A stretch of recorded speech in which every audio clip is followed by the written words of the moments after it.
Bem, irmãos, vamos orar mais uma vez, depois iremos para a meditação. Oremos. Senhor nosso Deus e Pai amado, muito obrigado, Senhor, por Tua graça em nossas vidas. Te agradecemos pela oportunidade que o Senhor nos deu de podermos Te louvar. E agora, Senhor Deus, pedimos as Tuas bênçãos sobre a meditação em Tua Santa Palavra, que cada um nessa noite possa compreender e obedecer, Pai, para a Tua glória. Nós oramos em nome do Teu Filho amado, nosso Senhor e Salvador Jesus Cristo. Amém. Bem, irmãos, nós estamos estudando o livro de Mateus, estamos no capítulo 19. Domingo passado nós iniciamos o capítulo 19 e estudamos até o versículo 12. E hoje vamos dar continuidade a partir do versículo 13. Mateus 19 e 13.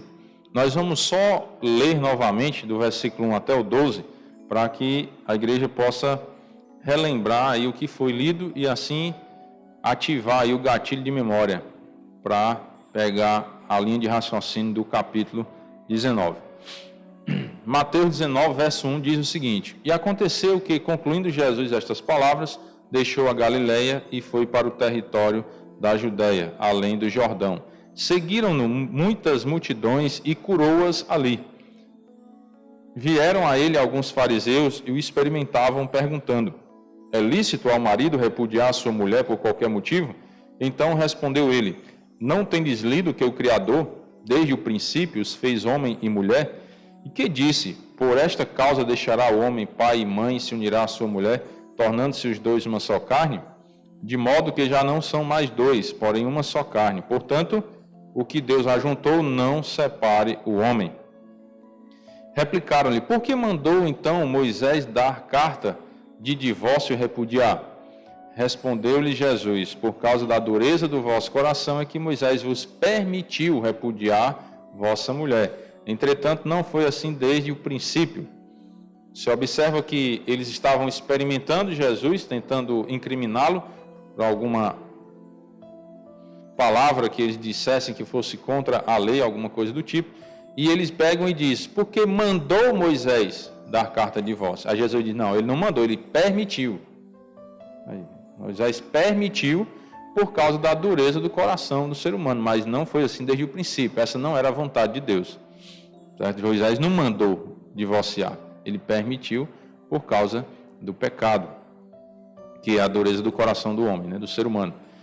Versículo 9: Eu, porém, vos digo, quem repudiar sua mulher, não sendo por causa de relações sexuais ilícitas, e casar com outra, comete adultério, e o que casar com a repudiada, comete adultério. Disseram-lhe os discípulos: Se essa é a condição do homem relativamente à sua mulher, não convém casar.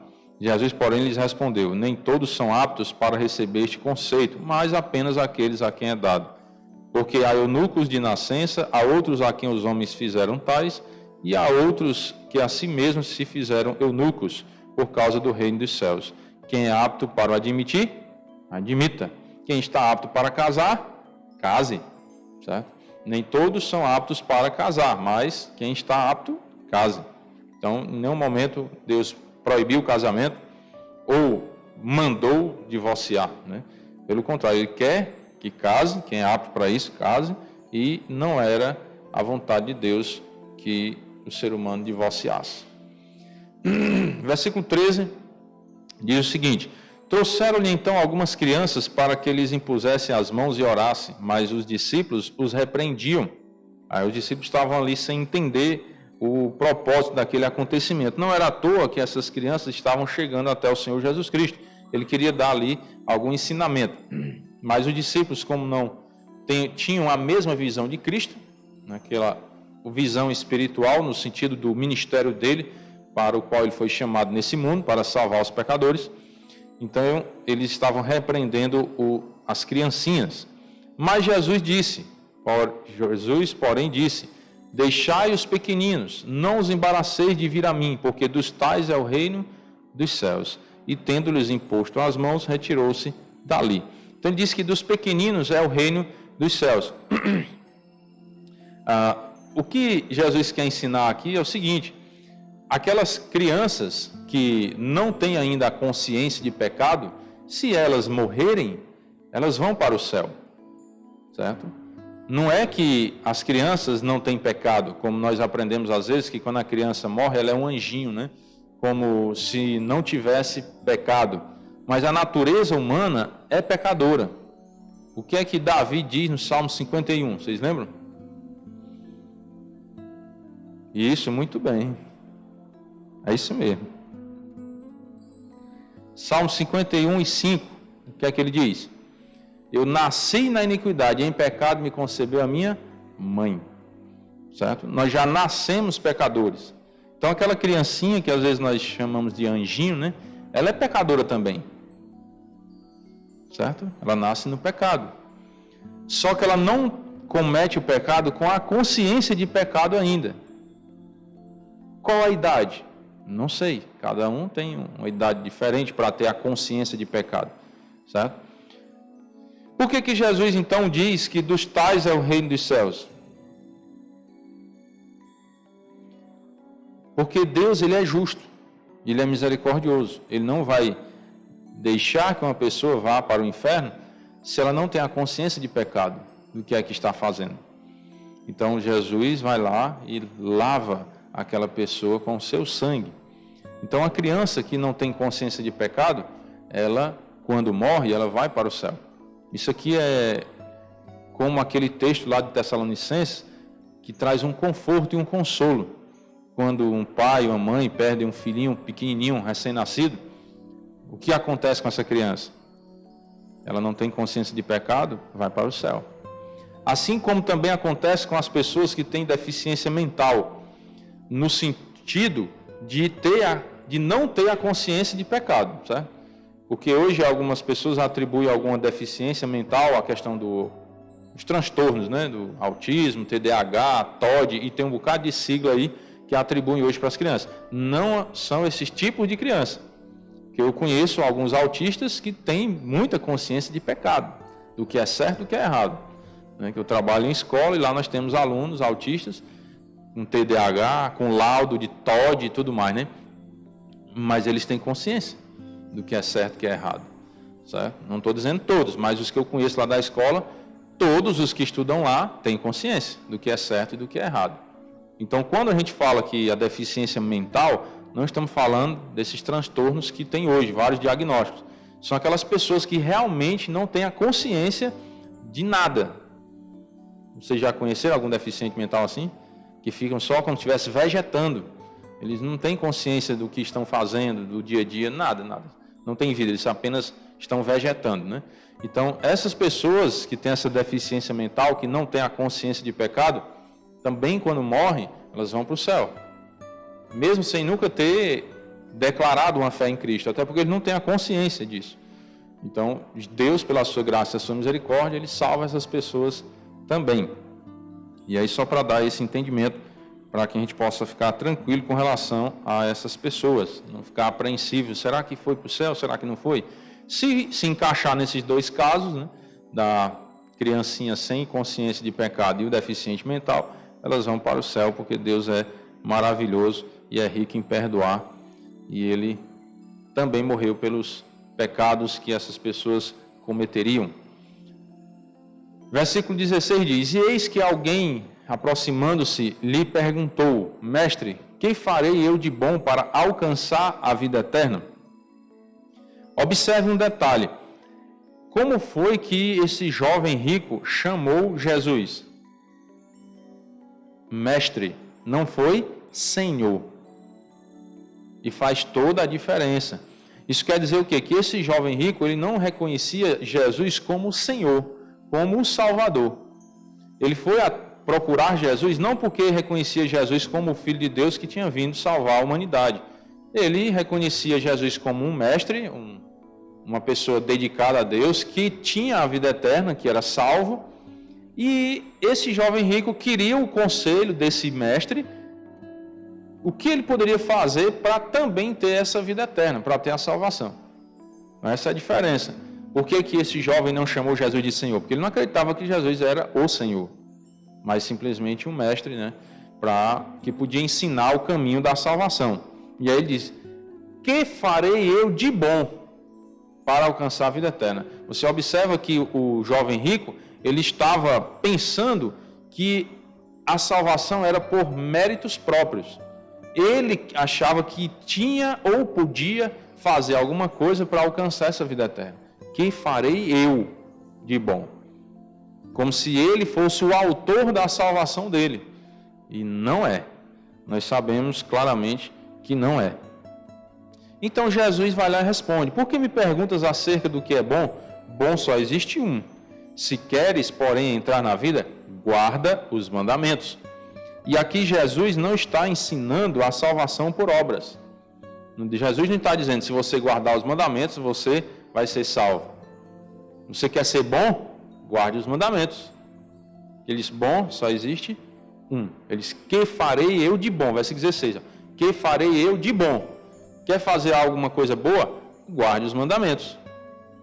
Jesus não está dizendo que você vai alcançar a vida eterna por meio dos mandamentos, não. Quer ser bom? Guarde os mandamentos. Isso é a obrigação de todo ser humano, buscar guardar os mandamentos de Deus para poder viver bem em sociedade. Então aqui, na verdade, Jesus estava ensinando para o jovem que ele precisava reconhecer a falência espiritual dele, do próprio jovem. Olha, guarde os mandamentos. Nem os mandamentos você consegue guardar, então guarde, já que você quer ser bom, né?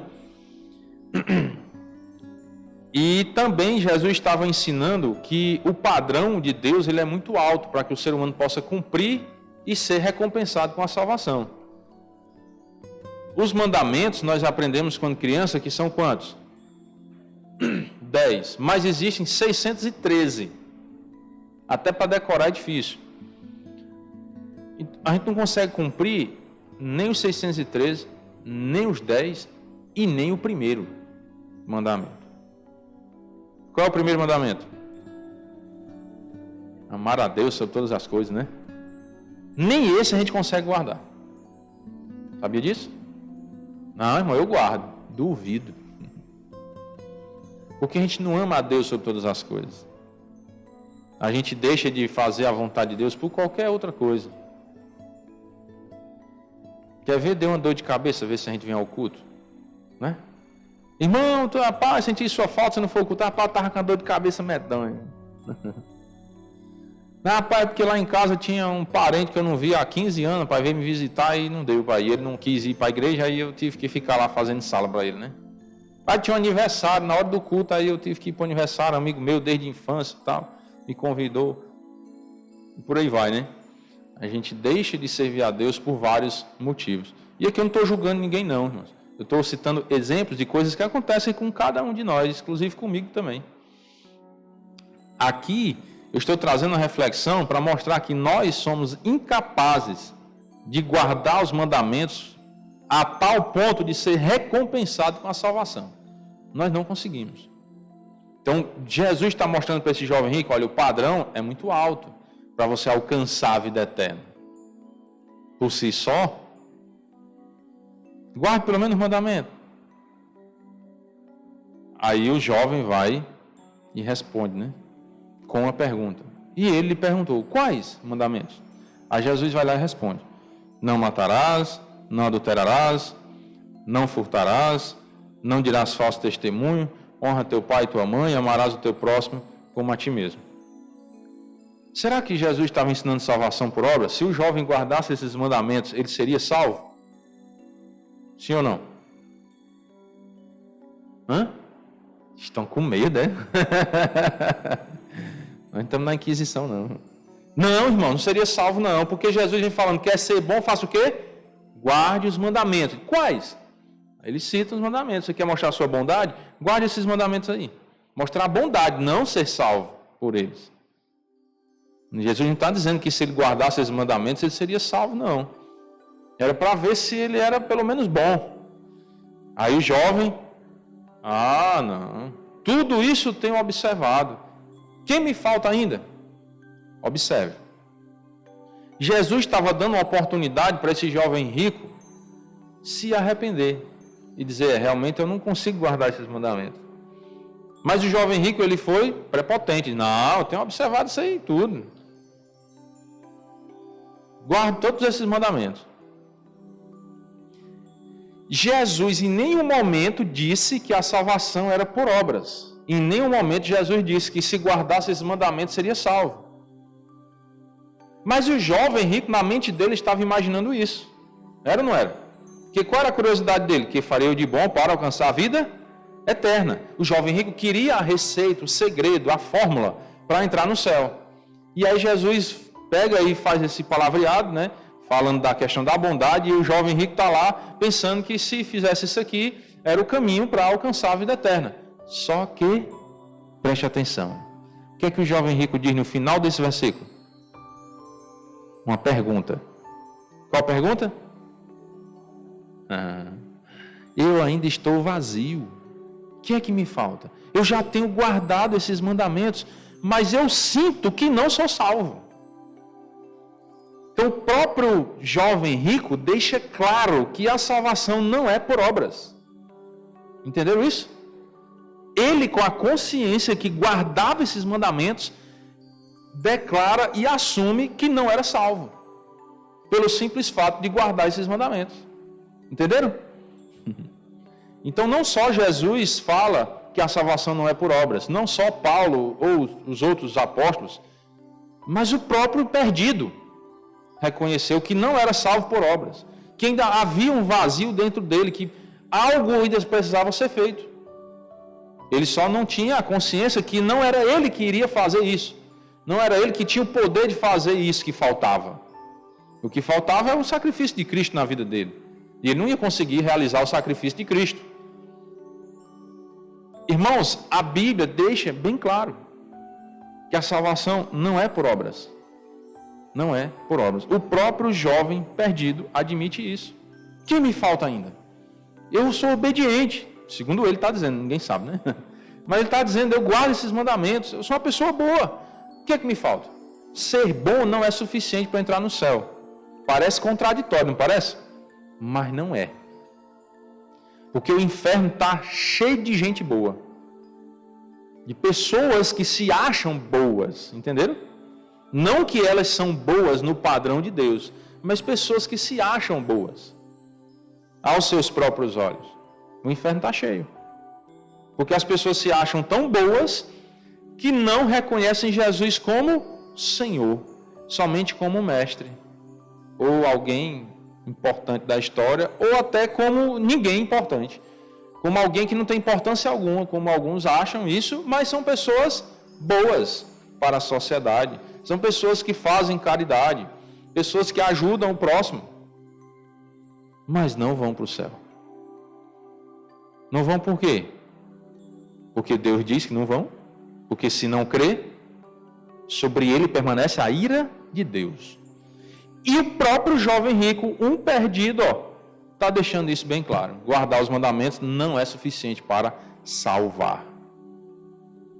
Então, guardar os mandamentos é suficiente para quê? Se não salva, guardar para quê? Para ser bom. Entendeu? Quem farei eu de bom? Guarde os mandamentos. É obrigação de todo ser humano. O ser humano se engana achando que, não, mas aqui eu tenho que ser recompensado. Eu estou guardando os mandamentos, tenho que ser recompensado de alguma forma. Não é recompensa, não. É obrigação sua. É obrigação minha guardar os mandamentos. Como é que nós educávamos as crianças no passado? Eu lembro como hoje, né? Meu pai dizia, se ficar reprovado, vai levar a surra do tamanho do mundo. Era o conselho tutelar da época, né? O nosso incentivo para estudar era não ser açoitado no final do ano. Era ou não era? Quem foi educado desse jeito? Só eu. Meu pai dizia, se reprovar, vai levar a surra grande. Eu morria de medo. Que meu pai pegasse, a surra era grande. Hoje, meu filho, estude, se você passar de ano, eu vou te dar um celular. É ou não é? Vai você diz, meu filho, estude. Estudar para quê? Por quê que eu tenho que estudar? Não, porque se você passar de ano, eu vou te dar um presente. Agora sim. Quer dizer que a pessoa tem que ser recompensada por estar fazendo algo por ela mesma? Quem vai ser o maior beneficiado por estudar? O estudante, não é não? Então é a obrigação dele estudar. Os pais ainda têm que se matar para comprar um presente para dar para o indivíduo que não quer estudar. Não é assim não, irmãos. O ser humano tem seus deveres na sociedade, que são as suas obrigações. É obrigação do ser humano estudar. É obrigação do ser humano fazer o que é bom. Não é nenhuma... Deus não tem a obrigação de nos recompensar por eu ser bom, por eu não matar. Como ele está dizendo aqui, ó. Não matarás, não adulterarás, não furtarás, não dirás falso testemunho, honra teu pai e tua mãe e amarás teu próximo como a ti mesmo. Aí Deus tem que me recompensar por eu fazer isso? Não. Isso aqui é obrigação minha. É o mínimo que eu tenho que fazer como ser humano. Aí nós, levados pela sociedade de hoje, do que ela prega, né? Não, mas eu tenho que ser recompensado, porque eu estou fazendo alguma coisa. Você está fazendo a sua obrigação.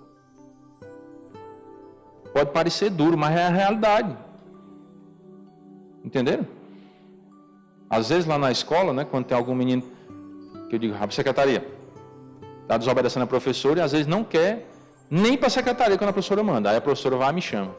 Professor, rapaz, vem aqui, por favor. Eu chego lá. Foi. Menina aqui, ó, se danando na sala, eu mandei para a secretaria, não vai não. Aí, bora. Pega os livros, secretaria. Mas por quê? Porque eu estou mandando. Acabou. Ou vai ou os pais têm que vir arrancar dentro da sala. Eu não vou tocar na criança, né? Lógico. Mas eu ensino o que a Bíblia ensina. A autoridade. As crianças têm que respeitar as autoridades. Um dos problemas hoje na educação das crianças é porque os pais querem ser amiguinhos das crianças. Tem que agradar as crianças. Aí vem o problema. E não é assim. Ah, não, porque se eu exigir algo do meu filho, se eu contrariar o meu filho, ele vai ficar traumatizado comigo, não vai me amar. Vocês sabem quantas surras eu levei do meu pai? Nem eu sei, que eu perdi a conta. E eu amo meu pai. E amo a minha mãe também. A minha mãe não era muito de bater não, mas quando ela pegar... E amo os meus pais. Eles terem me contrariado, eles terem me confrontado quando eu estava fazendo alguma coisa de errado, não me afastou deles. Acredito que aconteceu com todos aqui também, que foram criados dessa forma, educados assim. Né? A criança, ela tem que entender primeiro que existe uma autoridade, que ela tem que respeitar. E os pais é quem devem impor essa autoridade sobre os filhos. Porque os filhos, eles nascem rebeldes. A Bíblia diz, a estultícia está ligada ao coração da criança, mas a vara da disciplina afastará dela. A vara da disciplina é quem vai afastar essa estultícia do coração da criança. E quem tem que aplicar essa vara? Os pais. Se você não aplicar, papai e mamãe, a sociedade vai aplicar. Entendeu? Ou os criminosos ou a polícia vai aplicar a vara neles. Então é melhor você aplicar a vara da disciplina, porque você aplica com amor. Os lá de fora vão aplicar com ódio. E aí você é quem escolhe. Como que eu quero educar o meu filho? Com amor ou com ódio? Que você vai educar com amor. Então primeiro você tem que impor a autoridade. Quando ele entender, a criança entender que você é a autoridade, ele vai te respeitar e te amar.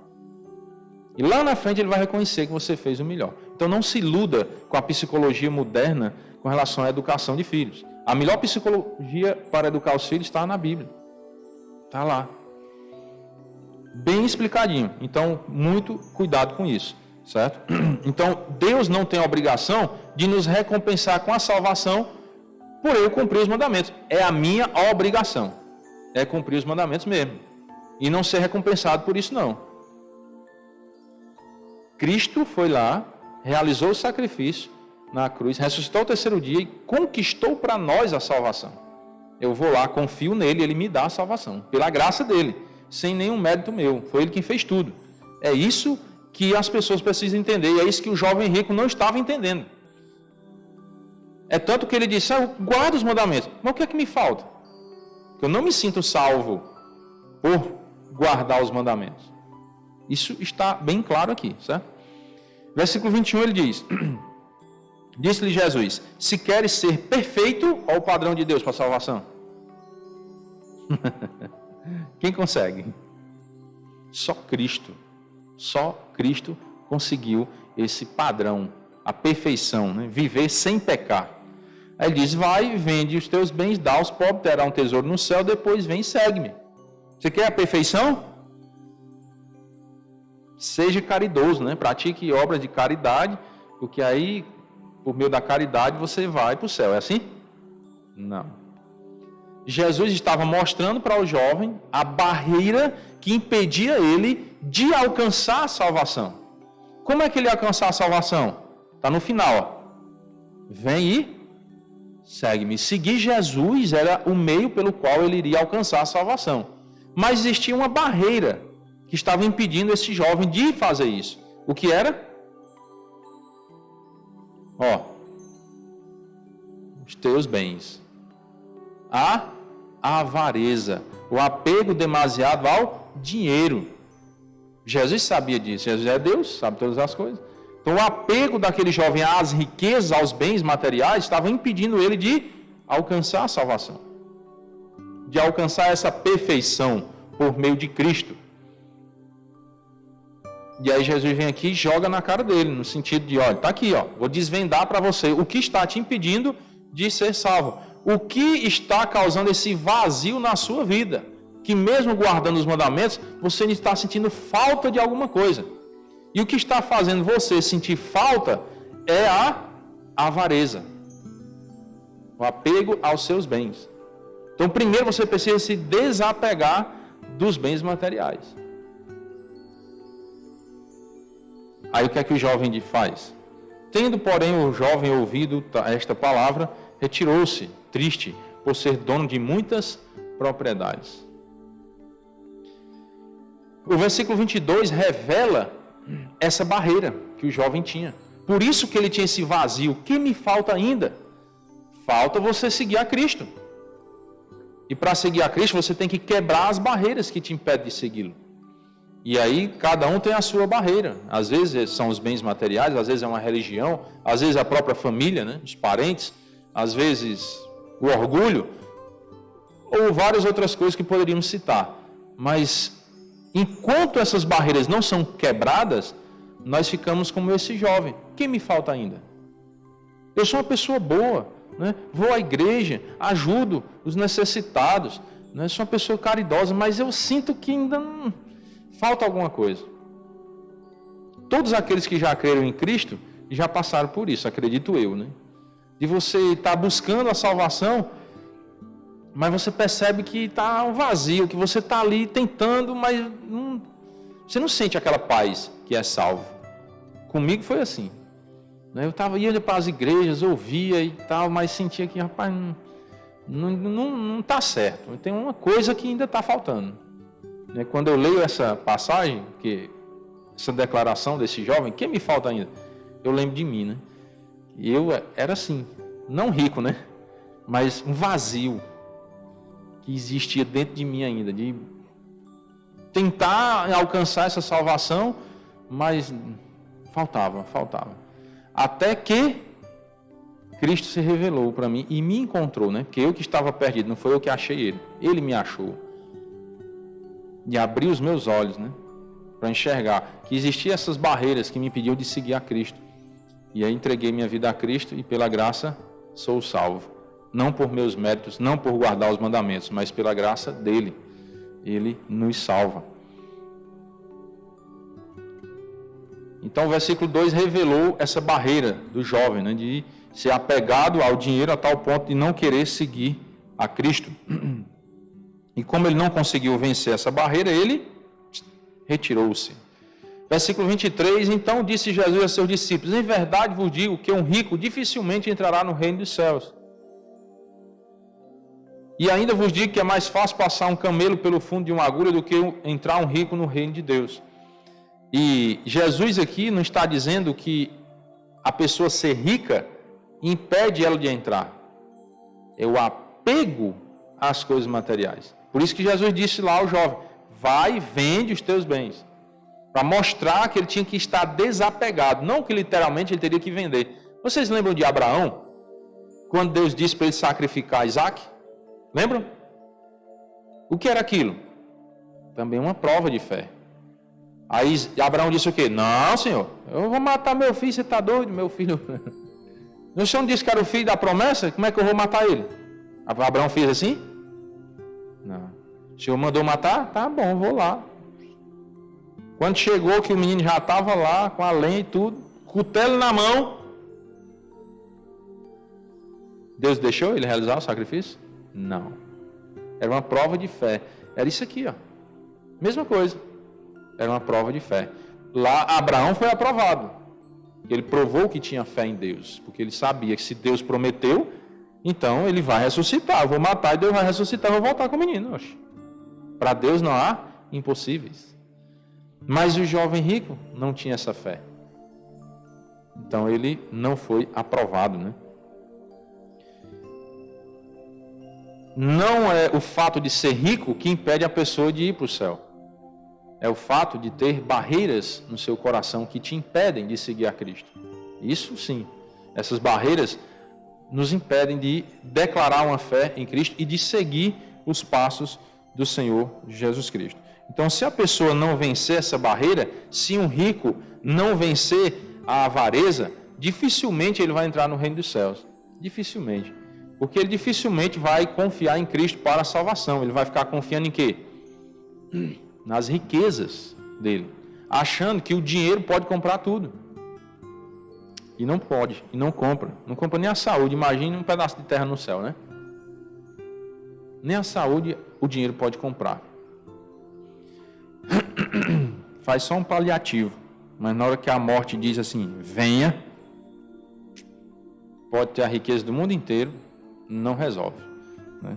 Eu conheço história de pessoas que tinham muito dinheiro e quando ficaram doentes, doenças graves, iam de avião, de helicóptero, não sei para onde, iam para os melhores médicos e hospitais do Brasil e o caixão foi o remédio, certo?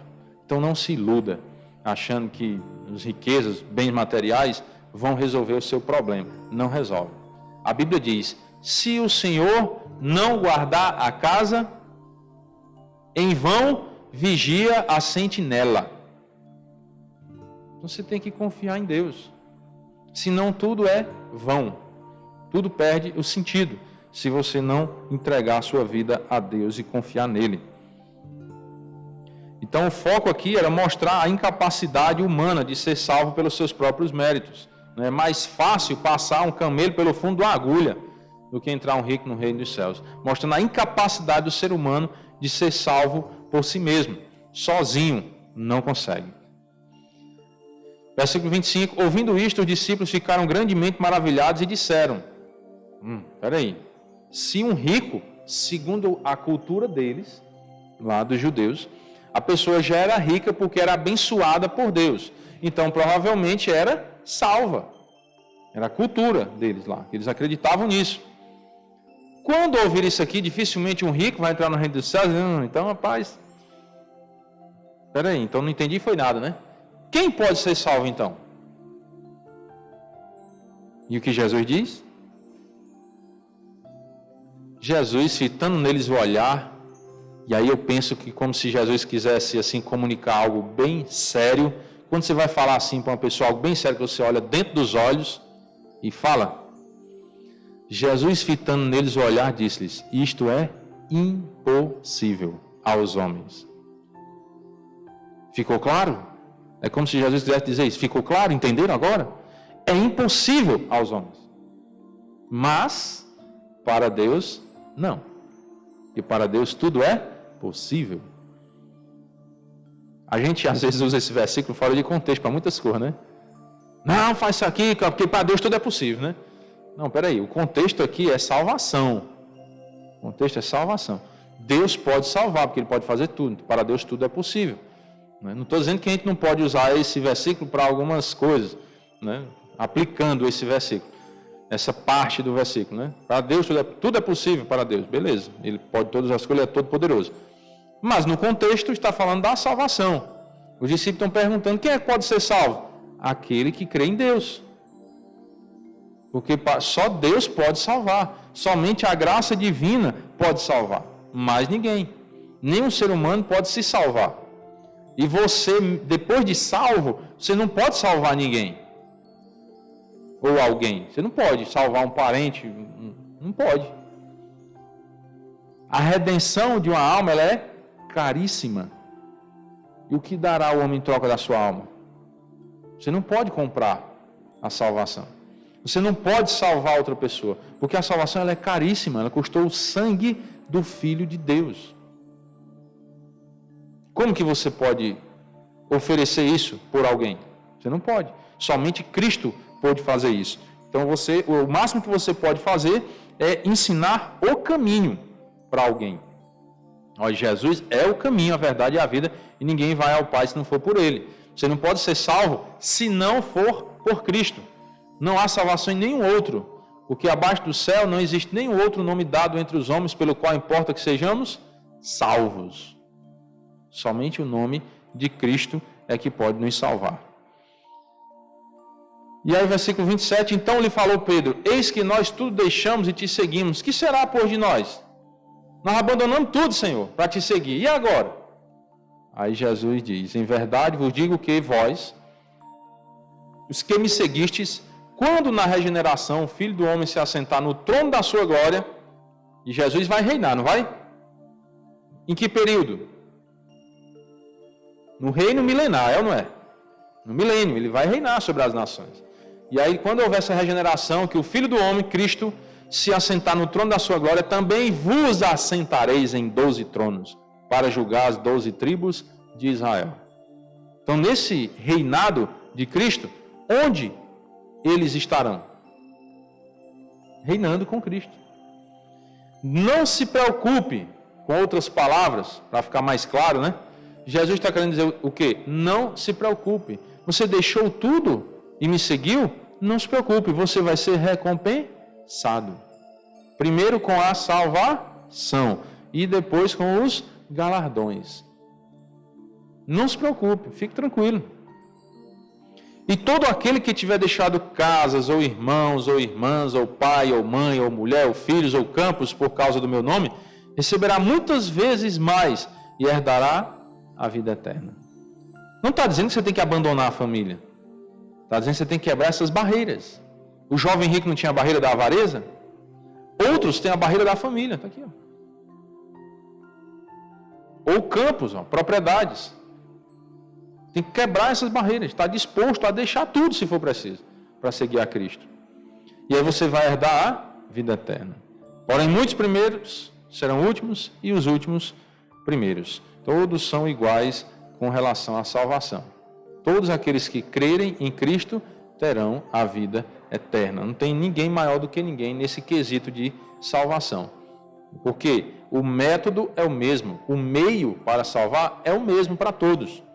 Então não existe um melhor do que o outro. Todos são iguais perante Deus no quesito salvação, entrada no céu. Porque o critério é o mesmo para todos. Crê no Senhor Jesus e será salvo. Amém? Vamos orar. Senhor nosso Deus e Pai querido, muito obrigado pela bondade do Senhor sobre nós. Pedimos perdão por todos os nossos pecados. Te agradecemos ao Pai pela Tua palavra que nos ensina essas maravilhas, onde podemos descansar no Senhor, confiar em Ti, na Tua bondade, ó Pai, e saber que o Senhor faz sempre o melhor por nós, porque o Senhor é bom e a Sua misericórdia dura para sempre. Pedimos as bênçãos do Senhor, Pai, sobre a semana, a vitória sobre o mal e sobre o pecado, Pai.